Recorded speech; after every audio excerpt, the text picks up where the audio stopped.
खैबर पख्तूनख्वा में flash flooding और सैलाब से अमवात की तादाद 373 तक हो गई है। मरने वालों में 10 बच्चे और 27 खवातीन शामिल हैं। 182 अफराद जख्मी हैं। प्रोविंशियल डिजास्टर मैनेजमेंट अथॉरिटी ने मुख्तलिफ अजला में जानी और माली नुकसान की रिपोर्ट जारी की। खैबर पख्तूनख्वा के जिला स्वाबी में क्लाउड बर्स्ट, सैलाबी रैलों और लैंड स्लाइडिंग से तबाही हुई है। दलावड़ी डालोड़ई के इलाके में तीसरे रोज भी इमदादी सरगर्मियां जारी हैं। कई घर 30 फीट गहराई में दब चुके हैं।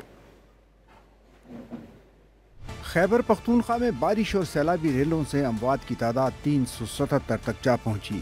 PDMA ने मुख्तलिफ अजला में जानी व माली अमवात की रिपोर्ट जारी कर दी। खैबर पख्तूनख्वा में बारिश और सैलाब से जहाँ बहक अफराद में 294 मर्द, 50 खवातीन और 33 बच्चे शामिल हैं। जख्मियों में 145 मर्द, 27 खवातीन और 10 बच्चे शामिल हैं।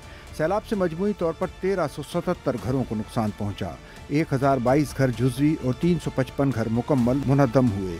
ज़्यादा मुतासरा ज़िले बुनेर में अब तक मजमूई तौर पर 228 अफराद जहाँ बहक हुए। सवाबी के इलाके डालुज़ई में मुख्तलिफ मकामात पर क्लाउड बर्स्ट के वाक़यात पेश आए। मुतासरा इलाकों में रेस्क्यू काम जारी है।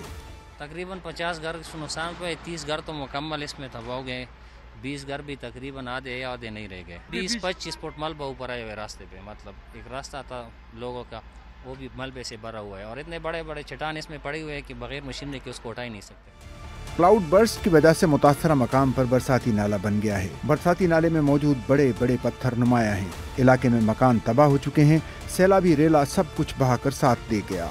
इलाके का मवासलाती निज़ाम मुकम्मल तौर पर तबाह हो गया है। मलबे में अब भी लाशें दबी होने का खदशा है।